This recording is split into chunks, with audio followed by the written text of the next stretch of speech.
noite, meus amigos. Mais uma noite de domingo. Voltamos pelos estúdios da Rede CNT para mais um Jogo do Poder. Tenho o prazer de receber aqui hoje o deputado federal do Paraná, Zé Galliceu. Boa noite, tudo bem? Como vai? Boa noite, tudo bem. Feliz de estar aqui. Zé Galliceu é formado em Ciências da Computação pela Unipar, Universidade Paranaense. Ingressou na política aos 18 anos, quando iniciou a organização do PT em Cruzeiro do Oeste. Em 2004 foi eleito prefeito de Cruzeiro do Oeste, no Noroeste do Paraná. Em 2008 foi reeleito com 8.021 votos, o que representou 70% dos votos válidos do município. Em 2010 deixou a prefeitura de Cruzeiro do Oeste para concorrer a uma cadeira de deputado federal, foi eleito com mais 105 mil votos. É vice-líder da bancada do PT na Câmara Federal e integrante da Comissão de Viação e Transportes. Natural de Umuarama, filho de Clara Becker e José Dirceu de Oliveira e Silva, o Zé Galliceu. Por falar nisso, eu recebi aqui há dias atrás, mês passado, o Otávio Cabral, editor da revista Veja, que lançou um livro, uma biografia não autorizada do Zé Galliceu. E como nós estamos aí vivendo esse debate sobre a licitude ou não das biografias não autorizadas, ou seja, se as pessoas, como diz o Chico Buarque, têm direito de não serem biografadas, é muito interessante esse tema. Eu queria te perguntar se o Zé Galliceu chegou a tomar alguma iniciativa para impedir essa biografia traçada pelo Otávio Cabral. Eu tenho conhecimento, não. Eu, na verdade, não li o livro também, até por algumas críticas que li, algumas outras publicações que comentaram sobre o livro, eu achei que não valia a pena, porque era mera ficção. A minha mãe teve o desprazer de ler, e ela mesmo se posicionou que cabia ali, inclusive, ações de danos morais, uma série de verdades, inclusive, estavam escritas, relacionadas a ela. Mas ela também achou por bem tomar nenhuma providência, até porque nós já estamos acostumados com a crítica e muitas vezes com a distorção dos fatos, as inverdades. Sim. Uma das coisas que eu explorei na passagem do Otávio Cabral aqui foi justamente essa saída do Zé Galliceu de Cruzeiro do Oeste, quando terminou a ditadura, ou quando ele, em algum momento, teve condição de sair lá e voltar à sua identidade verdadeira. E a tua mãe não acompanhou ele. Eu perguntei para o Otávio Cabral a razão pela qual ela não tinha ido com ele para São Paulo. E a explicação que ele deu é de que aquilo significaria uma transformação, uma mudança muito radical, muito grande na vida dela, sair para acompanhar o Zé Galliceu, que era um militante de esquerda, que ainda não tinha um projeto de vida bem desenhado, e ela era de uma família bem estabelecida, bem assentada em Cruzeiro do Oeste, e preferiu não fazer essa trajetória. Isso tem sentido? É um pouquinho parecido com a verdade, não? Acho que essa declaração dele dá uma demonstração muito clara do tamanho da leviandade dele. É muito natural você fazer uma crítica, um relato da política, dos bastidores do poder, agora você querer fazer uma crítica da relação amorosa de duas pessoas que você não conhece, que você não conviveu, e que ele, pelo menos no livro, não cita referência alguma, é de uma leviandade que não merece nenhum comentário. Bom, você conviveu com o Zé Galliceu a partir de quando, desde quando até quando, nesse período? E apenas para o telespectador ter uma noção de como é que foi. A vida toda, desde o dia que eu nasci até a data de hoje. Sim. Ele é meu pai, teve sempre relação constante e permanente comigo, e principalmente com a minha mãe. Talvez meu pai seja para minha mãe o melhor amigo, um dos melhores amigos, eles convivem juntos até hoje. E é bem provável que minha mãe seja para meu pai também, ou a melhor amiga, uma das melhores amigas. Eles têm uma relação muito próxima, constante e permanente, que é uma relação deles, independente da minha existência, do meu papel de filho. Então, minha relação foi sempre constante e permanente. Tá. Portanto, o Zé Galliceu foi um pai presente na tua vida. Muito presente na minha vida, na vida das minhas 3 irmãs. Um pai muito carinhoso, muito atencioso, presente sempre nas datas importantes, até mesmo no período em que ele praticamente dedicou a vida dele, né, à construção do Partido dos Trabalhadores, período que ele dedicou a vida dele, ele fazia isso sábado, domingo, feriado, né, a construção da vitória do ex-presidente Lula, e também no período que ele foi ministro-chefe da Casa Civil. Né. Nas datas especiais, nos momentos importantes, necessários, ele nunca faltou, nem comigo e nem com as minhas 3 irmãs. Bom, qual é a expectativa? Eu vou te perguntar isso porque você é filho, eu estou presumindo aqui que você tenha esse contato e possa nos dar essa informação. Qual é a expectativa que o Zé Dirceu tem desse julgamento dos embargos infringentes no Supremo Tribunal Federal? O que ele espera que aconteça? Eu procuro, viu, Rocha, conversar muito pouco com ele sobre isso, né? Porque ele está vivendo 8 anos aí de uma tortura contínua e permanente. Eu estou com ele, acho que meu papel de filho é distrair ele, falar sobre outras coisas. A gente conversa muito, por exemplo, sobre o Corinthians. Sim. Também não é um assunto hoje, né, muito alegre, também é sofrimento. muito positivo. Também é sofrimento. Mas eu tenho, acho que esse hábito, e acho que é um dever meu de filho, né? Até compreendo a sua curiosidade, né, de tocar no assunto, de questionar sobre isso, acho que esse é o seu papel, né, de jornalista, mas eu, assim, a minha relação com meu pai é de filho. Eu amo meu pai, então não tenho nenhum tipo de capacidade de fazer julgamento dele, de fazer análise política pela relação que nós temos. Bom, até que medida a figura do Zé Dirceu influenciou você a escolher o caminho da política, entrar no PT?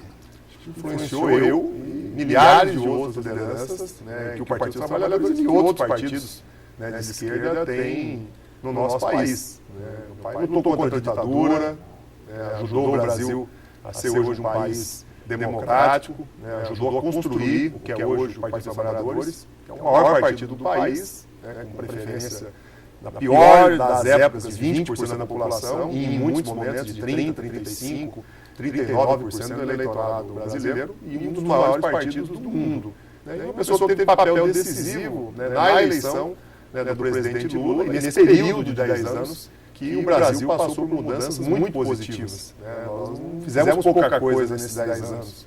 Né? Tirar 40 milhões de pessoas, né, de uma classe social e colocar uma outra mais ascendente, né? Criar programas como o PAC, como Minha Casa Minha Vida, né? Mudar a realidade das pequenas cidades, do interior do país, né? Com investimentos em obras de infraestrutura, na saúde, na educação. Eu tenho essa referência dele, acredito que muitas das lideranças políticas brasileiras têm de alguém que dedicou a vida. Eu dedico a minha vida à política, ao PT, ao Paraná e ao Brasil. Eu era um pequeno empresário, como você citou no início, formado em ciência da computação. Desde muito cedo comecei a trabalhar, era bem sucedido, fiz questão de abrir mão de tudo isso para me dedicar à vida pública. E faço isso sábado, domingo, feriado, de manhã, à tarde e à noite, com prazer e entendendo como um dever. Acho que cabe a mim, até mesmo como jovem, né, e diante de um cenário, né, de de descrédito da política, né, participar da vida pública, mostrar que dá para fazer política diferente daquilo que as pessoas imaginam que é a política, daquilo que é rejeitado, daquilo que muitas vezes é reprovado. Né. As 2 eleições que eu tive, inclusive, provaram que isso é possível. Né, fazer política com alto índice de aprovação popular, não só em pesquisa, mas na urna. Uma coisa é você ter aprovação em pesquisa, outra coisa é na urna você ser testado e fazer 70%, 80%, eu tive 80% dos votos na minha cidade, né? O meu vice-prefeito, que hoje é o prefeito, teve 80% também, né, na reeleição que nós participamos junto agora no ano passado. Então, acho que estou criando uma experiência diferente. Quem diz que política é sempre detestado, né? Lá na nossa cidade nós somos adorados. Eu ia te perguntar justamente isso. Vocês viram que nós começamos no programa, nós vamos falar do Zé Dirceu, porque é inevitável, né? Não, eu estou acostumado, é normal. E é o dever de jornalista. Não, e outra coisa, ele é uma figura que desperta amor e ódio, né? Muita solidariedade dentro do PT. E fora do PT também. Sou deputado federal do PT, mas convivo com deputados federais de outros partidos. Inclusive o PSDB, o DEM, do PS. Fora do PT também. Muitos são solidários. E não só no Congresso, mas na população. E também muita gente que ele é uma espécie de catalisador do ódio que um certo segmento da sociedade tem pelo próprio Partido dos Trabalhadores. Como é que você consegue se encaixar para ter uma identidade a ponto de conseguir 80% dos votos nessa sombra, né? Essa figura assim, emblemática, esse ícone chamado José Dirceu. Como é que é o teu trabalho, como é que foi o teu trabalho para atingir esses 80% e depois virar deputado federal? Com trabalho, com seriedade. Eu sempre fui praticamente perseguido também, patrulhado, monitorado, grande imprensa nacional, Ministério Público, tribunais de contas, nunca me deram folga, nunca me deram uma brecha, e isso para mim serviu de motivação, que eu nunca errasse, procurei criar esse ambiente dentro da minha equipe que me ajudava a administrar Cruzeiro do Oeste, e tenho feito isso agora no meu mandato de deputado federal. Acho que tudo que ele está vivendo, para mim, serve para lição.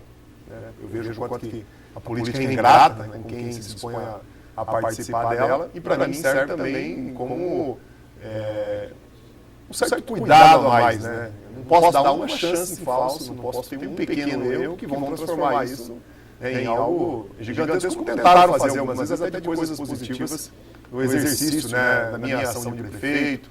Eu era, por exemplo, em 2005, presidente de uma associação regional de municípios, era vice-presidente em 2006 da Associação de Municípios do Paraná, já transitava por Brasília, já articulava ações, tentaram transformar isso num crime, como uma liderança representativa de uma entidade importante que reúne todos os municípios do estado, pudesse ir a Brasília, articular benefícios e investimento para o Paraná. Eu construí a minha carreira política dentro desse ambiente, mas acredito que o que me deu popularidade, o que me fez ser eleito e reeleito com 70% dos votos, repetir agora 2 votações de 80% dos votos na cidade que eu mais vivi, que eu mais convivi, que é a Cruzeiro do Oeste, são os meus acertos. As políticas públicas que eu implantei. Eu vivi, por exemplo, uma pequena cidade do interior, que é a Cruzeiro do Oeste, saí do zero e em 5 anos ter 70% das crianças na educação integral. Criança ficando o dia todo na escola, criança, além de ter acesso à pedagogia tradicional, tendo atividades de cultura, de esporte, lazer, iniciação na informática, iniciação em idiomas. Eu vi uma pequena cidade criar políticas públicas dentro dos princípios da transparência, da participação popular. Eu vou ter que chamar um intervalo, eu queria voltar no próximo bloco falando justamente disso. O que foi que você fez lá com o prefeito em Cruzeiro do Oeste? Porque o telespectador do Paraná todo possa ter ideia do que é o Zeca Dirceu. Eu vou para o intervalo, volto em seguida para a sequência bate-papo com o deputado federal Zeca Dirceu hoje no Jogo do Poder.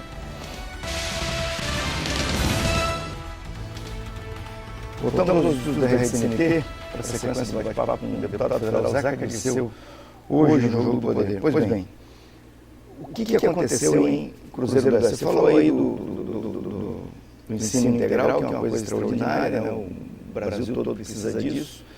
Mas o que mais, além disso, fez o diferencial da tua passagem pela Prefeitura de Cruzeiro do Oeste? Poxa, é um conjunto de políticas públicas. Você governa uma cidade, por mais que você seja apaixonado por uma área, eu sou, por exemplo, apaixonado pela educação, você acaba tendo que, por obrigação, se dedicar a todas as outras áreas. Eu vou falar de uma coisa que eu considero muito importante, é o conceito da vida pública, do dia a dia, do exercício da política.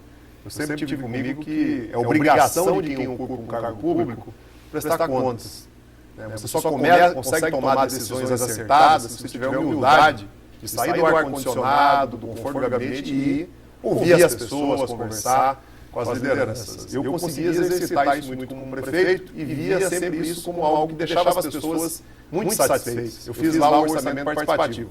O PT exercita, na verdade, desde a década de 80, quando começou lá em Porto Alegre. Eu dedicava, em média, de 2 a 3 noites de cada dia da semana para sair do gabinete à noite e ir até os bairros, até as comunidades rurais, fazer um debate sobre prioridades, prestar conta sobre o que estava acontecendo, por que algumas coisas acontecem, por que outras dão errados, e principalmente deixar a população estabelecer metas, estabelecer prioridades. Eu acho que isso vai criando, de quem governa, de quem exerce a política com a população, uma identidade muito grande, uma relação muito franca, sincera e verdadeira, que depois resulta em aprovação popular.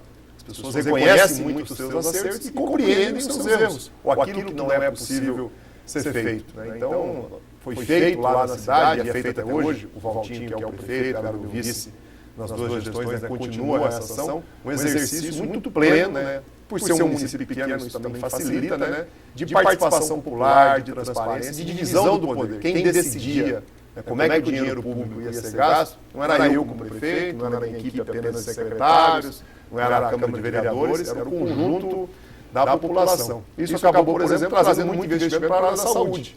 Eu terminei o meu último ano de mandato investindo 29% de tudo que se arrecadava no município, né, na área da saúde. E é claro que foi uma área que teve um avanço, teve uma melhoria também muito grande. A obrigação do município é investir 15%, né? Investimos 30%. Até porque o Paraná, infelizmente, tem um histórico de investir pouco em saúde e continua não investindo. Agora, hoje, tudo que o Estado arrecada, só 9% é investido na saúde, sendo que a obrigação mínima seria 12%. Cruzeiro do Oeste é um município pequeno, mas ele está próximo de centros importantes, né? Maringá, Paranavaí, Camorão, Moarama e Cianorte. Agora, como é que é a situação dos médicos lá na cidade? Emendando, o que você acha desse programa do governo federal? Qual a expectativa que você pessoalmente tem como militante do PT, como apoiador desse projeto? Como é que você enxerga a concretização desse programa em municípios, talvez até como Cruzeiro do Oeste ou outros fora do Paraná, mas em estados mais pobres do Paraná, onde a desassistência médica é uma realidade histórica? Poxa, eu senti na pele, nos 2 mandatos de prefeito, as dificuldades de fazer o dia a dia da gestão da saúde. Não só porque eu fui prefeito, e tinha a obrigação de prestar o serviço, mas porque eu convivia muito com a população. Eu ia no bairro, nessas assembleias de orçamento participativo, eu via lá as críticas, né, os dramas que as pessoas passavam, eu procurava acompanhar, visitar muitos postos de saúde, me deparava com cenas que realmente eram bastante complicadas, né? E isso sempre para mim teve uma relação direta com a quantidade pequena de médicos que a gente tem disponível para atender as pessoas. Para mim era um drama. Eu tinha dinheiro, as finanças estavam bem equilibradas no município, né, a população votando e aprovando mais investimentos na saúde, eu tinha a decisão política de fazer, eu queria fazer, e aí não tinha um médico disponível para atender a população de forma humana, de forma correta, de forma atenciosa, rápida e eficiente. Na arte e engenho do dia a dia, a gente foi criando maneiras lá de atrair, por exemplo, pessoas que nasceram na cidade, se formaram médicos, a gente conseguiu fazer voltar para o município. Cruzeiro do Oeste está a 25 quilômetros de Moarama, então muitos médicos de Moarama se dispunham a atender na cidade. Eu consegui chegar num ponto que o município prestava à população 28 diferentes especialidades médicas, mas não morava nenhum especialista no município. A minha sorte é que eu tinha um grande centro, como Moarama, lá, que tinha muitos médicos especialistas que moravam ou atuavam lá de forma permanente. Mas eu senti na pele isso. Por isso que, é claro, no momento que a presidenta Dilma começou a pensar essa ação, o ministro Padilha, eu tenho muita proximidade com ele, até porque ele foi ministro das Relações Políticas, quando eu era prefeito, quando eu era vice-presidente da Associação do Município do Paraná. Quando eles começaram a pensar isso, eu me dediquei muito, dei apoio, tenho apoiado até agora. Nós aprovamos há poucas semanas atrás, né, a medida provisória, a 621, nessa semana. Hoje, ela foi sancionada justamente nessa semana, né, o Senado aprovou também há poucos dias atrás. Eu acho que um grande marco do país. Era uma necessidade que se percebia, mas havia um certo medo, receio de enfrentar, né, uma reação corporativa que haveria das entidades médicas, como de fato houve, de forma até exagerada, né? Acho que foi até uma injustiça com os próprios médicos. Eu conheço muitos médicos brasileiros que se dedicam realmente ao SUS, se dedicam à saúde pública e muitas vezes, né, a grande mídia generalizou a postura de entidades como sendo a postura dos médicos. Os médicos brasileiros não são assim.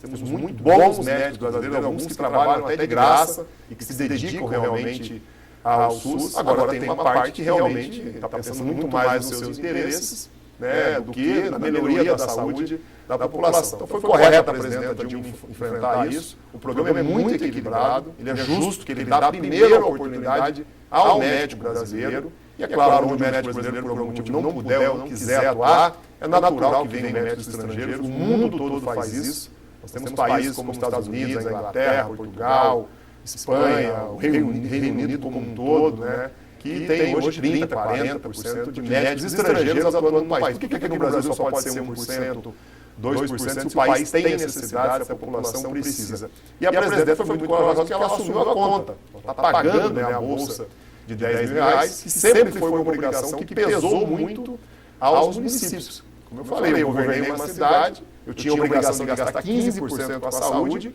e eu gastava quase 30%, quase o dobro do que era a minha obrigação. Então, a presidenta assumiu uma parte dessa conta, o que alivia muito também as finanças municipais. O programa já é um sucesso, agora com a aprovação e a sanção da diretora, ele vai se consolidar ainda mais, porque não vai depender mais dos CRMs, né? A autorização para médicos poderem atuar no programa. Hoje nós temos centenas de médicos que já poderiam estar atuando e não atuam porque em alguns estados houve bloqueios, né, dos CRMs. Eu acho que muitos mais médicos vão chegar e o médico brasileiro vai perceber que para ele não mudou nada. Pois é, agora, o que expectativa se tem? Porque esse programa é um programa provisório.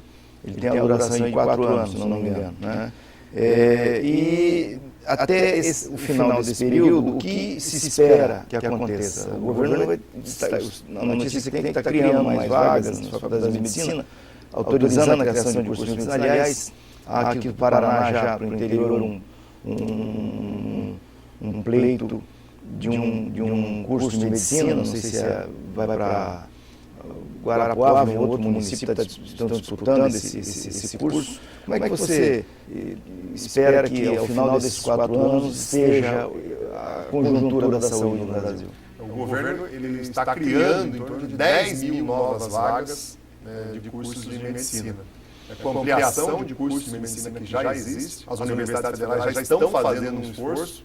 No ano que vem nós já teremos, né, novas vagas de cursos de medicina aqui no Paraná. O governo está autorizando as universidades privadas que já tinham curso de medicina a ampliar o número de vagas. Em Cascavel, a FAG conseguiu isso, dobrou o número de vagas para o ano que vem.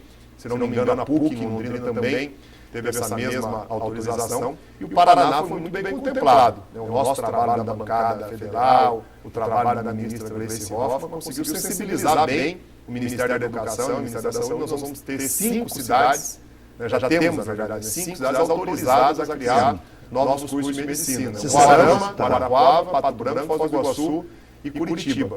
Sendo que Moarama, Pato Branco e Guarapuava não tem nenhum curso. Se eu não me engano, Foz do Iguaçu também não tem. E Curitiba com certeza tem. Então é uma ampliação bastante significativa.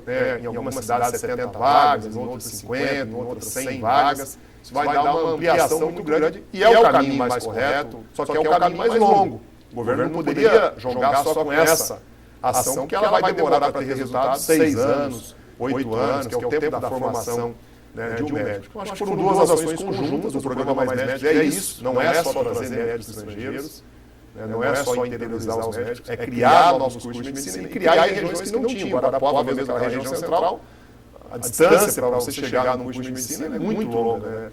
Moarama também, uma cidade mais próxima é Maringá. Se você olhar para Pato Branco, tem Francisco Beltrão do lado, mas são 2 realidades, 2 regiões bem distintas, né? 2 cidades que funcionam, né, de forma distinta. Então, eu estou apoiando a iniciativa, considero ela muito correta e estou convencido que vai ser um sucesso e não vai parar aí. No ano que vem, a previsão é de que tem 1.500 novas vagas, né, 2.000 e poucas em 2015, né, com esses cursos de medicina que agora começam a ser criados. E está havendo um esforço também, né, para que se tenham mais cursos de especialização médica. A residência médica, né, é uma das exigências para que se criem novos cursos de medicina, inclusive cidades do Paraná, como Guarapuava, Pato Branco, Guarapuava, que eu acompanho e atuo, já cumpriram essa etapa. Né, os hospitais, as instituições hospitalares, as instituições de ensino já apresentaram as suas propostas no Ministério da Saúde, né, em algumas cidades está se abrindo 5, 6 cursos de especialização médica já em março do ano que vem. Então já começou a dar resultado. Ok, vamos a mais um breve intervalo e voltamos em seguida para a sequência do bate-papo no Jogo do Poder de hoje com o deputado federal Zeca Dirceu. Voltamos dos estudos da Rede CMT, uma rede da família Martinez, para a sequência do bate-papo com o deputado federal Zeca Dirceu, hoje aqui no Jogo do Poder. Bom, quem lê o Jornal Paraná, quem assiste televisão, quem ouve rádio, já tem presente um discurso do governo do Estado de que os recursos federais não chegam ao Paraná, que o governo federal não investe no Paraná, que o Paraná é o Estado que menos recebe recursos no mundo. Aqui menos de Santa Catarina, menos do Rio Grande do Sul. E, por outro lado, a gente vê o pessoal do governo federal, sobretudo o ministro Paulo Bernardo, a ministra Gleisi, dizendo que não, que o Paraná tem sido bem contemplado com recursos federais. Afinal de contas, o que você nos diz a respeito disso, sendo deputado federal paranaense, representando o Paraná no Congresso Nacional? Rocha, muito mais do que o discurso, o que vale é a prática. O cidadão que está nos assistindo, quando ele vai para o bairro dele, quando ele olha a cidade dele, ele percebe o que é verdade. Ele vê as placas verdes e amarelas das obras do governo federal. Nunca houve tanto investimento federal como está acontecendo agora aqui no Paraná.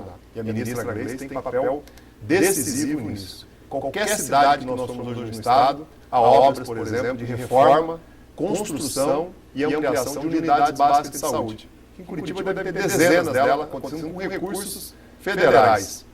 Há centenas de creches sendo construídas no Paraná com recursos federais. O Paraná tem hoje 28 campos do Instituto Federal. Não tinha nenhum. A educação chegando para várias regiões do nosso estado. O Paraná, que só tinha uma, hoje tem 5 universidades federais. A presidenta Dilma esteve há poucas semanas em Campo Mourão, fui convidado e acompanhei ela, entregou 178 máquinas do PAC. Quer compromisso maior com a agricultura, quer compromisso maior com o Paraná, retroescavadeira, motoniveladoras, caminhões basculantes, que nas pequenas cidades, no interior, são fundamentais para a agricultura existir.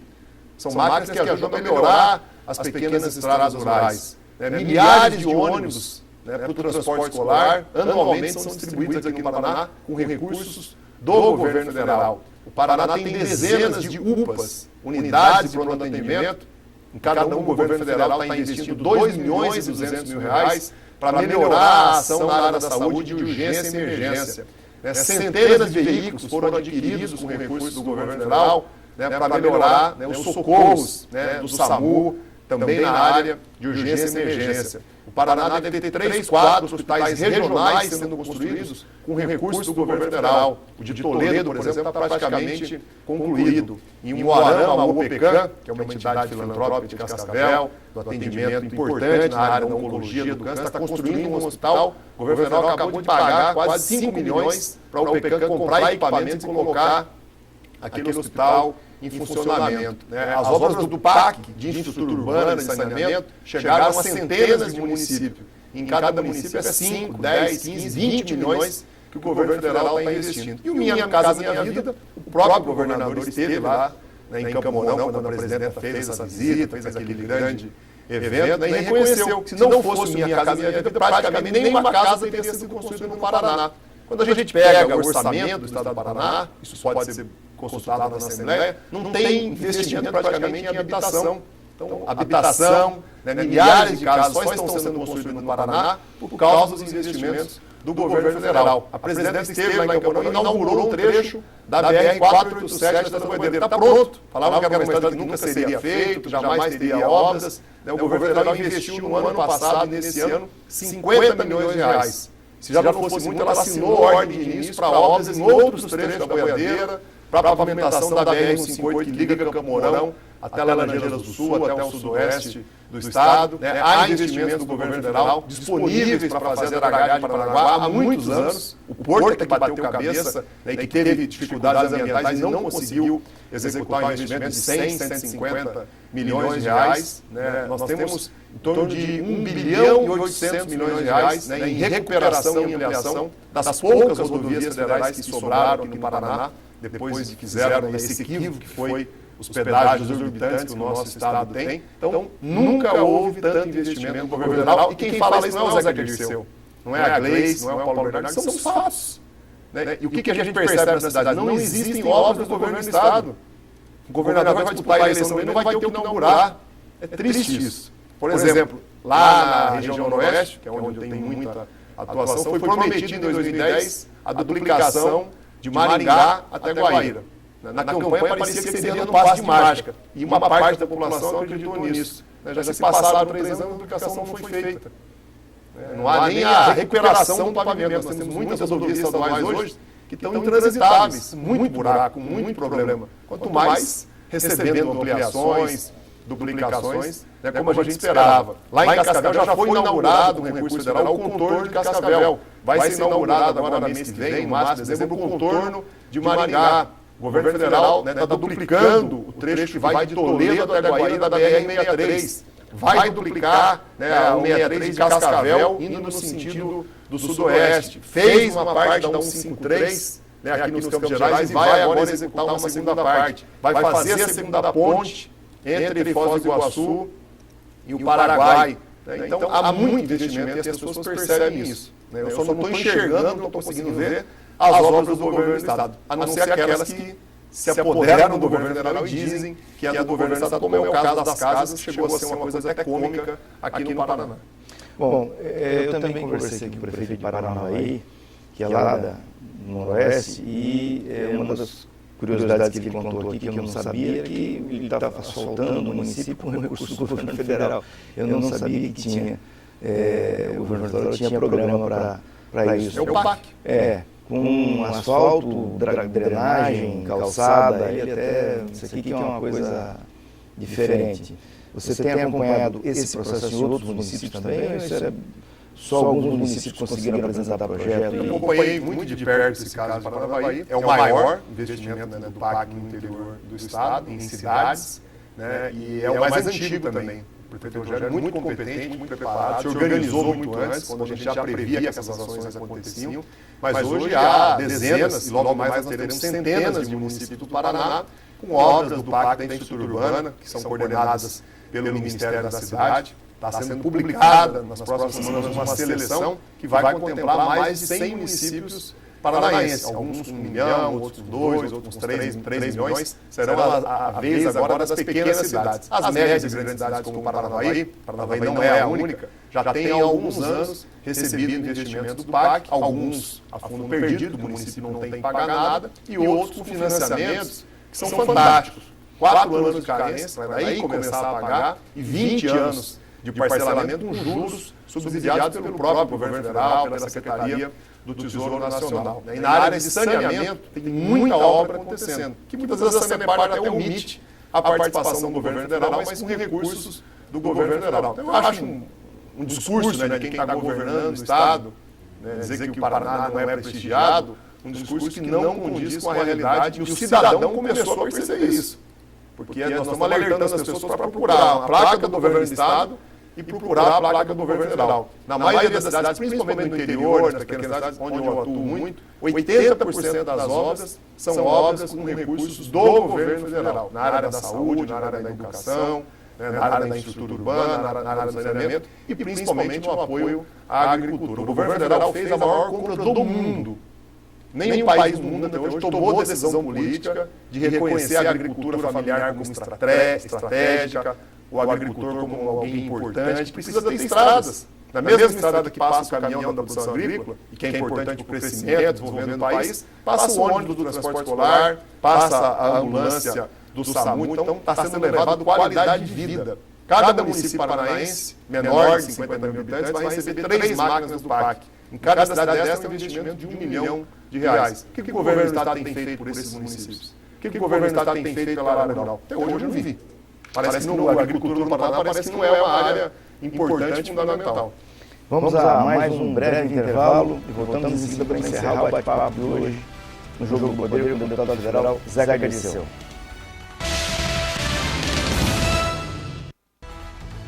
Voltamos no estudo da Rede CNT para a sequência do bate-papo com o deputado federal Zeca Dirceu hoje no Jogo do Poder. Bom, falamos de um monte de coisa e temos que falar do inevitável, que é a eleição do ano que vem, 2014. O PT está se arrumando aí, o deputado André Vargas lançou a Gleisi, candidata a governador pelo PT o ano que vem. O Paulo Bernardo disse que não é bem assim, que estão vendo ainda, estão estudando, examinando. Ela própria tem evitado de falar desse assunto. E o quadro vai se delineando. O PT certamente terá um candidato, próprio ao governo do Estado, e o governador Requião luta dentro do PMDB para conseguir o espaço, né, para evitar que o Beto, que já ocupou o PMDB, tire ele da disputa. Qual é a expectativa que o PT tem nesse jogo, nesse tabuleiro para 2014? Rocha, eu estou totalmente convencido que a Gleice será nossa candidata a governadora no ano que vem. A presidenta Dilma deve fazer uma ampla reforma ministerial agora em dezembro e janeiro. A Gleice deve retornar não só ao Senado, mas retornar a uma agenda de atividades que ela sempre gostou e sempre fez muito, no Paraná, aqui em Curitiba, no interior do estado, que agora ela ficou impedida de fazer. Inclusive, ela vai colher os frutos daquilo que nós falamos no bloco anterior, que é a grandiosidade dos investimentos federais que vão estar sendo inaugurados, que vão estar sendo executados, né, nos centenas de municípios aqui do nosso estado. E eu estou muito otimista de que a Gleice tem todas as condições para disputar e ganhar a eleição. E falo isso um pouco com a lembrança de 2010. Em 2010, a Gleice foi a liderança política do estado que teve a maior votação entre todos aqueles que disputaram a eleição de 2010. Inclusive uma votação superior ao atual governador, né, em exercício. Então, ela tem já uma aprovação popular nas urnas que mostra o quanto que ela é querida pelos paranaenses. A postura que ela teve na Casa Civil honrou também o Paraná, o mandato que ela tem de senadora. Uma postura impecável, adquiriu muito conhecimento, hoje tem clareza de todas as políticas públicas federais. E eu acho que está na hora do Paraná experimentar tudo aquilo que está dando certo no país, as boas políticas que tem o governo federal, chegar aqui num volume, numa amplitude maior e principalmente numa sintonia, numa sinergia que nós não vimos. A presidenta Dilma é muito republicana. Ela coloca os seus programas, as suas ações de governo à disposição de todos, independente de partido político. Nós temos o exemplo do que acontece no dia a dia com as prefeituras e do que acontece com o próprio governo do Estado, que tem boas parcerias com o governo federal. Nós já demos aqui o exemplo da habitação. Mas quando você tem duas pessoas que governam, né, o país e o Estado, que pensam iguais, e hoje isso não existe, os pensamentos são diferentes, mas quando você tem duas pessoas que pensam iguais, né, naturalmente as coisas fluem melhor, naturalmente é mais rápido, naturalmente, né, a gente tem ações mais amplas e mais eficientes. Então eu acho que esse é um debate que vai permanecer aqui. E o nosso Estado perdeu muitas oportunidades, talvez também por falta dessa sinergia natural das coisas. Por mais que elas estivessem disponíveis, não aconteceu. A coisa aqui não fluiu da maneira como poderia fluir. Vou dar um exemplo do Pronatec, né, que é muito importante a gente qualificar, capacitar as pessoas. Né? Essa ação poderia ser muito mais ampla aqui no Paraná se o governo do Estado tivesse assumido isso como um programa prioritário. Né? Há dinheiro sobrando no governo federal para investimento do Pronatec, para capacitação, qualificação profissional. Né? O Paraná recebeu um investimento gigantesco do governo federal para construir escolas técnicas regionais. São 10 ou 12 que estão em construção e algumas já estão prontas. Em Terra Roxa, no oeste do estado, a escola está pronta há 6 meses, o governo do estado recebeu o dinheiro federal, construiu a escola e não coloca para funcionar.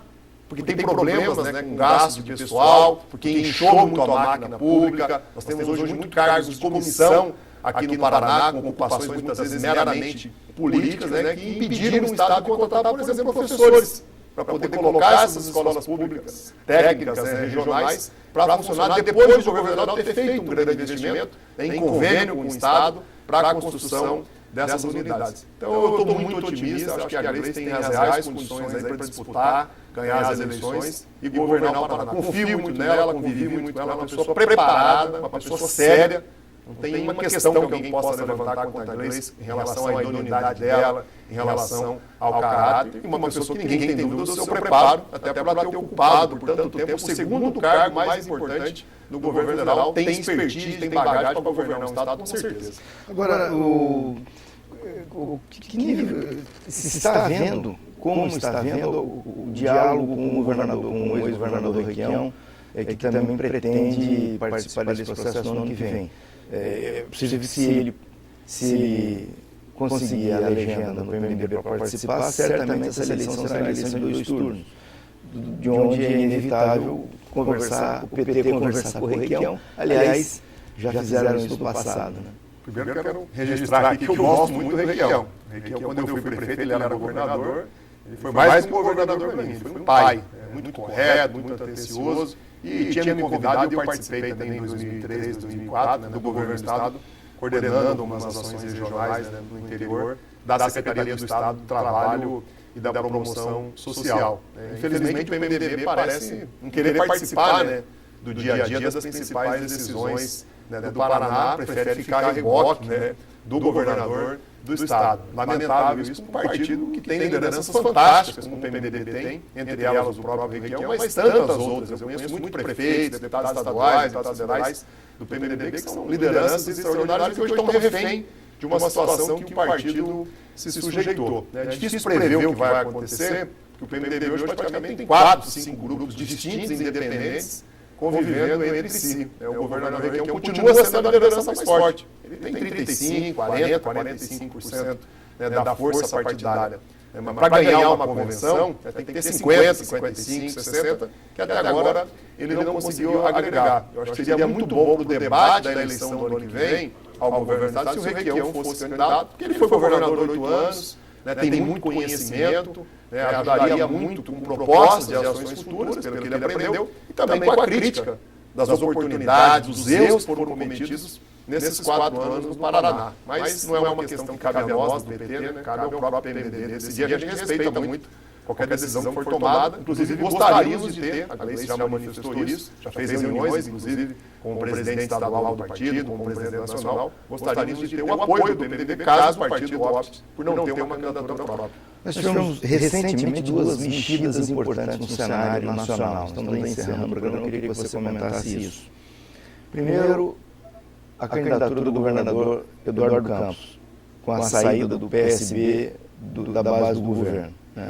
Foi uma coisa que eu, pessoalmente, por exemplo, não acreditava. Eu era um cidadão que achava que isso aí era alguma fumaça que não iria gerar nenhum incêndio. No fim, o PSB saiu e está posta a candidatura do governador Eduardo Campos. A segunda foi a inviabilização do partido, da Rede de Solidariedade, de Sustentabilidade da Marina Silva, que também, surpreendentemente, foi para o PSB. A Dilma tinha 3 candidatos à oposição, agora só tem 2. O Roberto Freire disse que, inclusive, isso facilitou a vida da Dilma. A oposição ficou menor. Qual é a expectativa para o ano que vem? Essa candidatura do Eduardo Campos, antes, ela já era a candidatura da incoerência. Depois dessa aliança de última hora, de afogadilho, por falta de opções da Marina com ele, se tornou da extrema incoerência. Primeiro, pela incompatibilidade dos dois, de pensamentos, de grupos. Há muito atrito ali que vai aparecer agora nos próximos capítulos. E eu digo que a candidatura dele já era da incoerência, porque ele é uma pessoa que esteve o tempo todo junto com o governo, indicando gente do seu partido para governar junto, e depois passa a fazer crítica como se ele nunca tivesse participado, como se ele não fosse responsável também pelos erros que, é claro, quem governa o país muitas vezes comete, como o ex-presidente Lula e a presidenta Dilma cometeu. Então é lamentável posturas políticas dessa natureza. O PSDB, com todos os seus defeitos, com tudo aquilo que eu discordo do PSDB, pelo menos tem coerência, tem uma linha, tem um discurso, tem um raciocínio e tem uma história que é colocada naquela eleição para que o brasileiro escolha. Eu acho que o que não deve ser querer enganar o eleitor. Você é uma coisa e aí para poder disputar a eleição você tenta se passar por outra. Por exemplo, vem pregar o novo quem faz alianças como ele faz lá em Pernambuco. Alianças das mais estúpidas, inclusive com o Severino Cavalcante, e busca aliança agora com a extrema-direita, Jorge Morhouse, de Santa Catarina, Ronaldo Caiado, de Goiás, gente de extrema-direita, gente preconceituosa, gente racista. Como é que você é o novo se você está buscando esse tipo de relações? Critica a ocupação de cargo no governo federal, sendo que ele indicou e ele, com seu partido, participava dessa ocupação, e ele reproduz isso lá em Pernambuco, governando o Estado. Tem 14 extremamente inchados, cheios de secretarias, cheio de gente nomeada em cargos de comissão. Então, isso na hora da disputa eleitoral vai aparecer para o eleitor. O eleitor ele não perdoa falsidade, ele não perdoa a tentativa de ser enganado. Acho que já é uma candidatura limitada, tem pouco percentual de voto, e acredito que na hora que isso aparecer, essas incoerências aparecer de uma maneira mais vigorosa, tem de ser uma candidatura que não vai disputar o segundo turno. Eu acredito mais uma vez num segundo turno entre o PSDB e o PT, repetindo dilemas aí de outras eleições, da maneira de governar o país, da maneira de encarar a coisa pública. Foi um prazer te receber aqui. Muito obrigado por ter vindo. A todos vocês que estiveram comigo até agora, um grande abraço, uma grande semana. Vamos conversando durante a semana no www.jogodopoderparaná.com.br e no próximo domingo eu estou de volta aqui com mais um Jogo do Poder. Um grande abraço.